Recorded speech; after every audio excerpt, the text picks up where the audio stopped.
Good day. We are the Group 8 and we will be reporting about the information technology in education. By the way, I am CJ Gomez and I will be discussing the information technology and the purpose of education. Information technology or IT has changed education in big ways and is still changing. Before, learning mainly happened in classroom with books and teachers, but now with information technology, education can happen anytime and anywhere using computers, tablets, or smartphones. For example, students can take online classes, use apps to learn new skills, or even watch videos on YouTube to help them understand topics.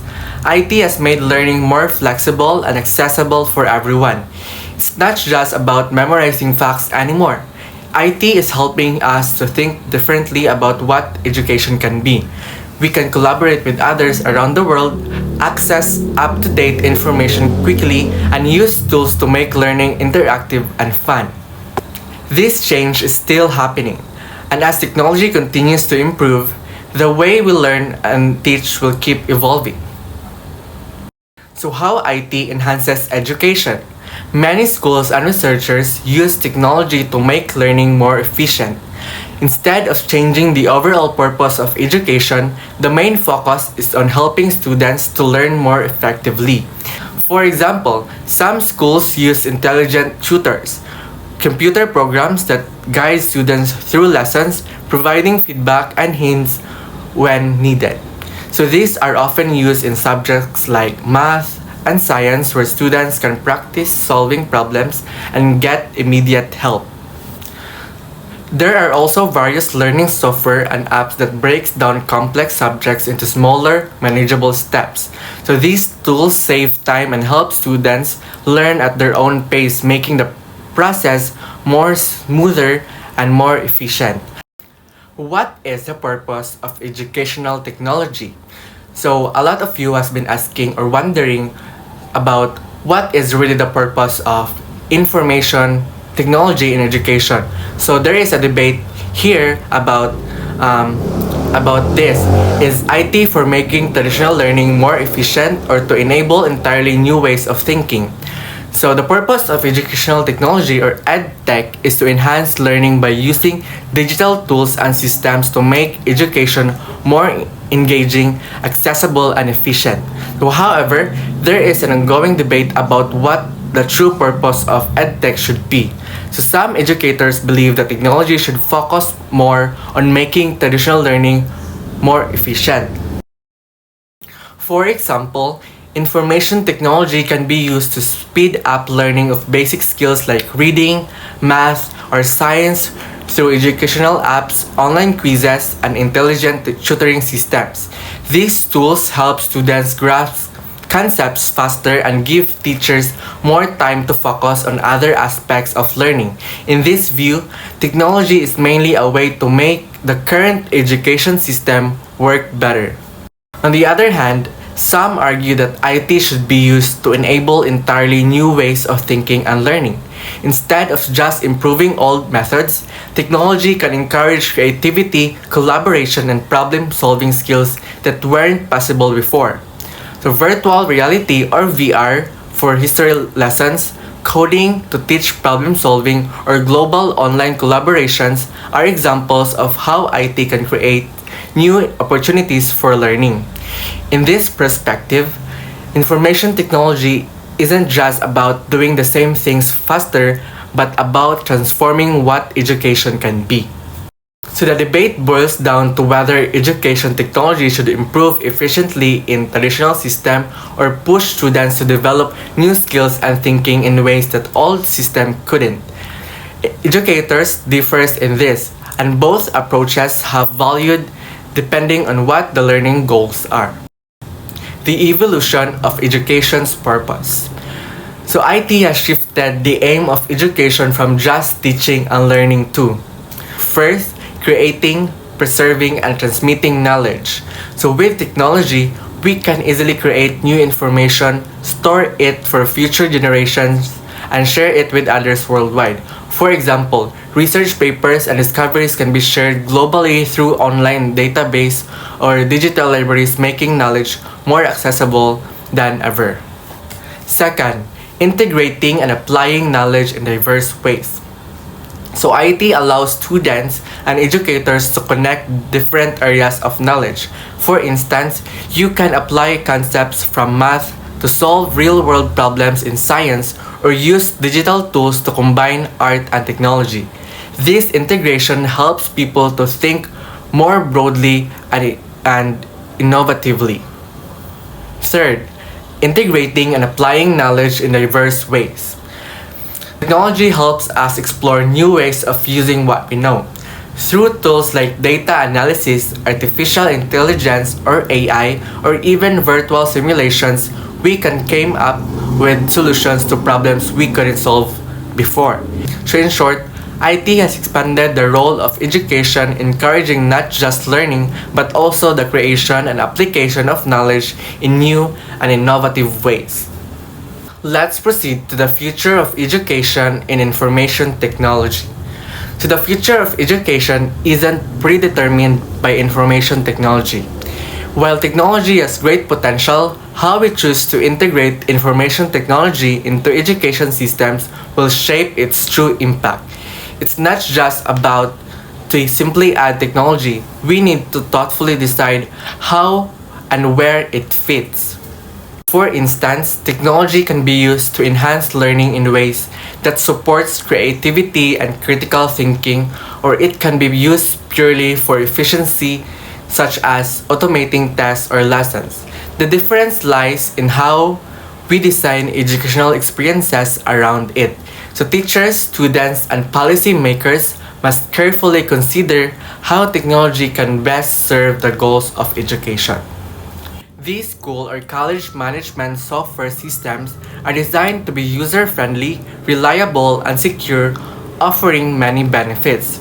First, complete automation of operations. They streamline tasks like admissions, fee collections, attendance, and grading, reducing manual works and errors. Second, supports decision making. The software provides real-time data and reports, helping school or college management make informed decisions. Third, manages multiple campuses. So institutions with more than one campuses, like us in Jay's Real Estate College, can manage all operations from a single platform, improving the coordination of the campuses. Next, scalable and customizable. The software can grow with the institution's needs and can be tailored to specific requirements, ensuring flexibility.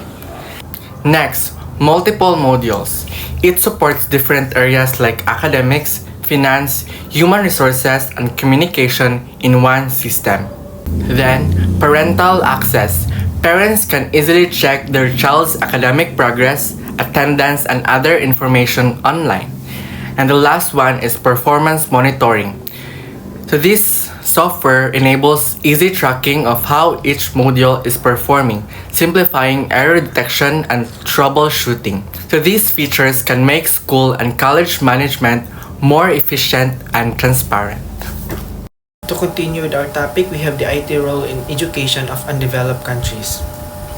On the basis of views of UNESCO International Commission about studying the communications problems, one of the roles of communication and information technology in the matter of the education.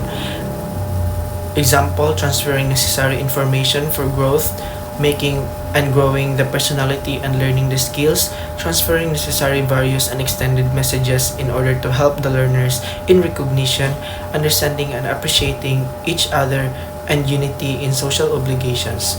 Education is one of the major means through which one can obtain psycho-movement, unity sense, arguments, and self-confidence, and in case of information technology, has a major role. In addition, information technology plays a transformative role in the education to undeveloped countries, offering opportunities to bridge gaps and access to quality learning. During COVID-19 pandemic, many undeveloped countries use platforms like Google Classroom and Zoom to conduct remote learning, ensuring that education could continue despite school closures. So, ato nga time sa sa pandemic kay ang ato adjong ginagamit ato na time is ang Google Classroom o Zoom kay mo man jud ang very recommendable sa to para sa to ang naga-online class. Dito pud na siya na uso na app atong during time sa pandemic. So, in places like Kenya, students were able to access via radio or online platforms. So, kaning Kenya kay part ni siya sa Africa nga kuan siya poor country. So, ang mostly sa mga residents dito kay naga-face gid og poverty. So, mostly sa ilahang atong nga time atong pag-pandemic ila yung gamit is via radio ra gyud mostly sa ilaha kay dili sila maka-access og digital software like mga computers, mga tablets, mga cellphones. Next, we have IT in education of globalization. We are changed and live with each other as commendable members of local global society. We need to concentrate in communication and learning in order to resolve hazardous problems in the future. In our country, IT education has been considered as a rescuer in the meanwhile a threatening factor. So IT in education accelerates globalization by facilitating a cross-border access to knowledge and resources. It connects students and educators worldwide. So, for example, ang Harvard University kay nagconduct siya og online education which we can access globally where we are with the help of the technology. So, why IT education has been considered as a rescuer in our country? So it is because IT education is seen as a key enabler of national development and modernization. By investing in IT education, countries can harness the potential of technology to drive economic, social, and infrastructural advancements, making it a vital element in their development strategy. And next, we have the IT and the requirement of changing education. Advanced PC or personal computers and extend access to the internet establishes an environment making global education systems obliged to change their education structure in major ways. It is obvious that in 21st century the world will be dominated by modern technology, and due to rapid scientific, economic, cultural, and political changes, the educational system will not be able to consider themselves as islands separated from the other social and national organization in the global village. So, it is very obvious no sa tong century karon nga sugod pa sa una hantod karon nga nagka-evolve gyud ang use sa ato ang technology. So, para sa una let's say for example ang ato ang traditional education system sa una kay pare atong ang atong teacher kay magmanumano pa og kanang sulat sa ato ang mga sa ato ang mga grade sa una, manumano pagsulat, magmanumano pa og tali sa ato ang mga score. Karon kay pinagi sa technology og sa mga digital software kay ang ato ang mas napadali na ang ato ang kinabuhi kaysa sa una. So that's why ang traditional education system must adapt the digital advancement. Good afternoon, everyone. I am Rogeline Indi, and I will be discussing the need and importance of information technology in education. So, by considering that education has been using the technology for expanding and developing different processes of the educational system more than 1 century, it is not surprising that new technology arrival has raised the interest in obtaining knowledge by various methods of presenting knowledge. So, di ba karon nga century, karon nga panahon, di ba nakabantay mo nga halos na ng tao nagagamit ng technology, nag-adapt ng technology, like isang mga bata pa, di ba, gipagamit mga technology, mga gadgets, cellphones, laptops, mga computers, o uban pa mga technology, mga tools sa technology. So, like for example, sa business sectors, diba, ang business ka ng mga manufacturers, mga factories, di ba, nagagamit na magamaog sa ilang mga products kay nagagamit na silang mga machines and uban pang mga technology tools. So dili lang kay ang business sectors ang gagamit og kanang gagamit og technology, mas nagagamit sad ang education. So di ba kabantay mo halos tanang schools karon naga-adapt kanang technology, mga academies, mga universities, then nagani mga na karon mga smart schools. So pati mga teachers, students, mga staffs and faculties na gamit mga technology, like for example ganang mga cellphones, mga laptops. So diri sa atong school, example sa bagong sa technology kay kanatong portal, di ba ang portal natay portal, di ba dito ra ta mag-enroll, so dili na siya hassle, dili na ta mag walk in para magpa-enroll lang sa school, tapos sa kay dito na ta mag-enroll, online enrollment lang siya, tapos kung gusto ka mo view sa imong mga grades dito ra ka sa portal maglantaw. So another example kay kanang sa atong PowerPoint, di ba? And mag-reporting ta kay kanang mag-use na tag PowerPoint na may pa-view na gamit ang kanang television. So muna siya yung mga example sa technology sa kanang nga gi-adapt nato sa atong school. So another example is kanang mobile devices, di ba? Like sa kanang karon kay natin mga activities, natin mga assignments, di ba mo diretso rin tag research sa Google using atong mga mobile phones. Today, various informational and communicational technologies have the ability of facilitating the education and learning process. Also, there is an evidence stating that information technologies provide effective and inflexible methods for professionally developing teachers. So, di ba, nanatay technology. So, mas ni-upgrade pa yun ang technology kay karon nga panahon, di ba, daghan natag mga software, mga apps nga magamit to communicate, para maka-communicate ka sa uban. Like, for example, kanang Google Classroom, Zoom, email. So, mo na siya yung mga some examples sa mga apps or software nga pwede nato magamit to communicate, to learn, or para sa atong eskwela. Like, di ba, for example, di ba atong pag-pandemic, di ba ga-online learning rata sa Zoom or sa Google Classroom, di ba? Usually sa Google Classroom dito rata mag-klase. So pwede ka ang estudyante pwede maka-present, and also ang teacher pwede maka-present. So both beneficial siya sa students and teachers. Importance of information technology in education. Importance of information technology in education, access to a variety of learning resources. So karon through our mobile phones, di ba, maka-access na tag ka ng mga lain-lain resources sa Google, sa internet, di ba? Like for example, sa atong mga research, di ba, nanatay mga dahan na tag nahibalaan nga mga lain-lain nga sites nga pwede ta makakuha og mga reliable sources. Immediacy to information, anytime learning, and anywhere learning. So through our mobile phones, through internet, di ba, maka-access na tag mga maka-access tag kanang mga software, mga apps, like for example Google. So sa pag-unsa na oras sa dira makakuha tag information sa Google kay naman tay internet, naman tay technology.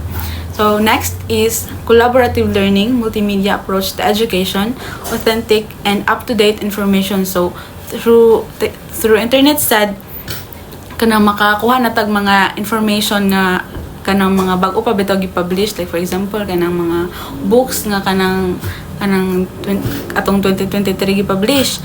So pwede na nato na siya makuha sa online sa internet. Access to online library. So as I said kaganina, pwede na ta sa atong technology karon sa internet, pwede na ta makakuha og mga information nga nasa online. Kanang badahan mo nag-size dara nga pwede ka makakuha og mga online books, pwede ka makakita mga online books sa mga sites. Teaching of different subjects made interesting. Need of information technology in education. First, education is a lifelong process, therefore, anytime, anywhere access to it is the need. Second, information explosion is an ever-increasing phenomena, therefore, there is need to get access to this information. Third, education should meet the needs of variety of learners, and therefore, IT or information technology is important in meeting this need. Fourth, it is a requirement of the society that the individuals should possess technological literacy. Last, we need to increase access and bring down the cost of education to meet the challenges of illiteracy and poverty. IT is the answer.